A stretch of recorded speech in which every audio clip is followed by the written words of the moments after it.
ونصلي ونسلم ونبارك على نبينا محمد وعلى آله وصحبه ومن اهتدى بهديه إلى يوم الدين.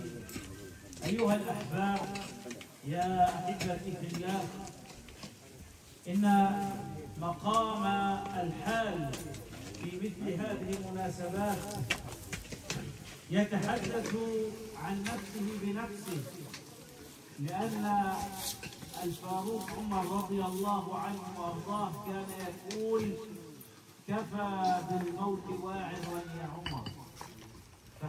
فمقام الحال هنا وفي هذه المناسبات يتحدث عن نفسه، وهو العبرة بذاته.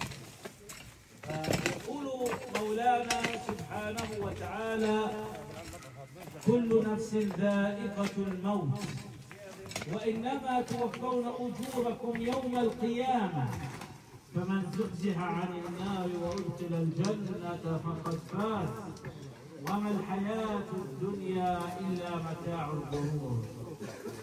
أيها الأحباب، الذي يسمع أو يقرأ هذه الآية في مثل هذا الموقف وهذا الموضع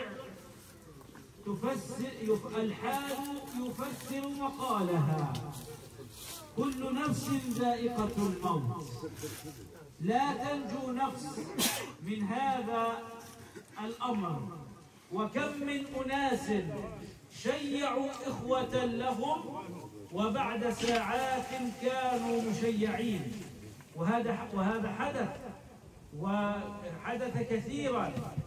شخص كان يحضر تشييع جنازة صاحبه أو أخيه أو جاره، بعد ذلك بساعة أو ساعتين كان هو المشيع.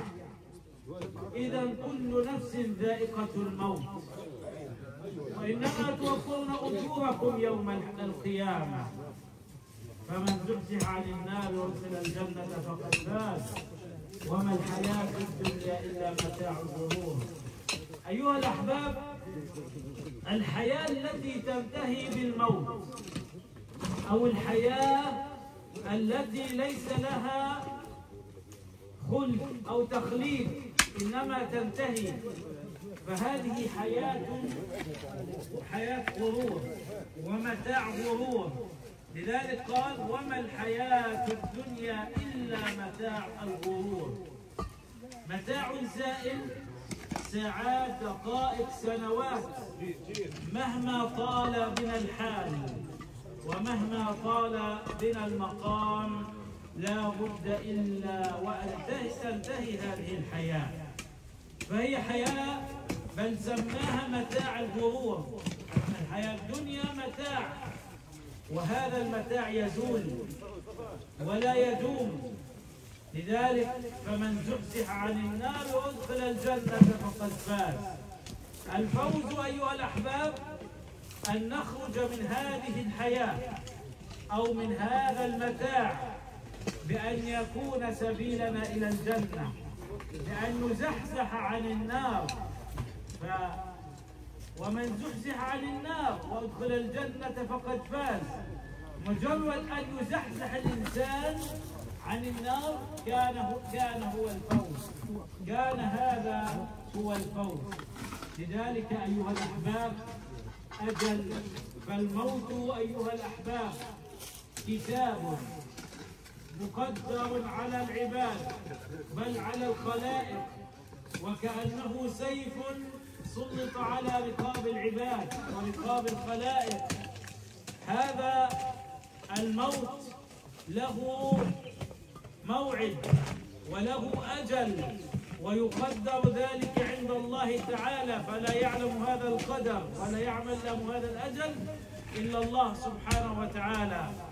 فلذلك أحبتي، نسمع أنه قد مات طفل أو شاب أو مات إنسان قد عمر، ويقولون أن فلان قد مات فجأة، وهكذا. فالكل معرض في أي وقت وفي أي لحظة أن يأتيه الأجل وأن يكون من المشيعين.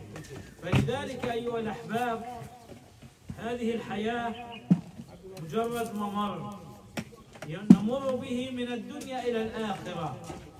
هذا مجرد ممر، ولكن هذا الممر صعب، بحاجة إلى عمل، بحاجة إلى اجتهاد، بحاجة إلى تعب، إلى جد، إلى نشاط، من أجل أن تخرج من هذا الممر بسلام، وأن تكون النهاية نهاية السلام، فتفوز بأن تزحزح عن النار وأن تدخل الجنة. ولذلك أيها الأحباب، وكأن الحياة الدنيا هي بداية السفر إلى الآخرة، فهذا المسافر بحاجة إلى زاد، وبحاجة إلى عتاد، وبحاجة إلى كل ما يعينه على اجتياز هذا السفر، وخير ذلك هو التقوى، لقول الله سبحانه وتعالى: وتزودوا فإن خير الزاد التقوى. أحبتي في الله، لا يسعنا في هذا المقام إلا أن ندعو الله تعالى مخلصين الدعاء بأن يتغمد الله تعالى فقيدتنا برحمته، وأن يسكنها فسيح الجنان، وأن يعاملها بما هو أهله، وهو أهل التقوى وأهل المغفرة. اللهم يا ذا الجلال والإكرام، رب إنا جئنا إليك بهذه النفس، أنت خلقتها وبرأتها وشققت سمعها وبصرها وهديتها إلى الإسلام وقبضتها على الإسلام. اللهم يا رب العالمين، نقها من الذنوب والخطايا كما ينقى الثوب الأبيض من الدنس. اللهم باعد بينها وبين خطاياها كما باعدت بين المشرق والمغرب. اللهم اغسلها من الذنوب والخطايا بالماء والثلج والبرد. اللهم يمن كتابها ويسر حسابها، واحشرها مع الأنبياء والشهداء والصالحين. اللهم يا ذا الجلال والإكرام، إنها عاشت في مرض وصبرت على المرض، اللهم فأنت حكيمها يا رب العالمين.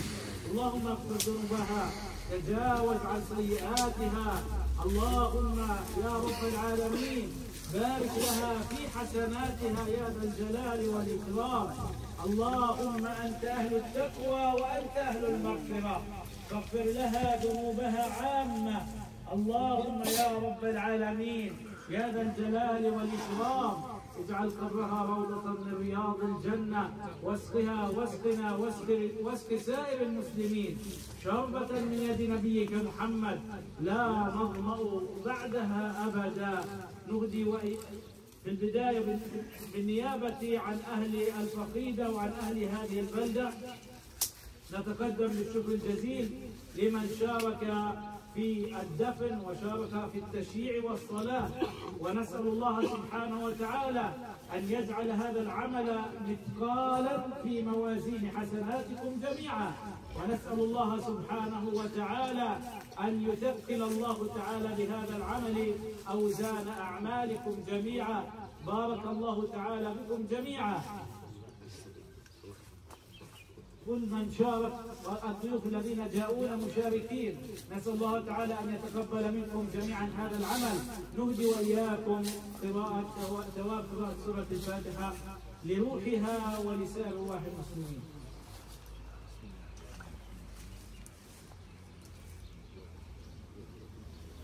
بيت الأجر إن شاء الله سيكون في الساحة للرجال والنساء في بيتها، بيت زوجها. نسأل الله تعالى أن يتقبل منكم عملكم، عظم الله أجركم ورحم الله تعالى.